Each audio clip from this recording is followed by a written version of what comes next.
کیسے ممکن ہے کہ بندہ اپنے رب کے پاس اتنے دکھ لے کر جائے اور اس کا رب اسے نظر انداز کر دے؟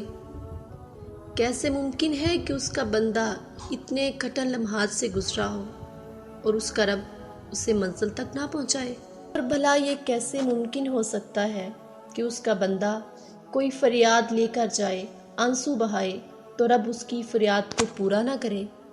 دیکھو، انکار تو ہے ہی نہیں کہیں بھی، بس اللہ ہر چیز تمہارے لیے بہترین وقت پر دیتا ہے۔ تمہیں تو بس انتظار کرنا ہے نا اس وقت کا، ہار تھوڑی ماننی ہے۔ اللہ تو سب جانتا ہے۔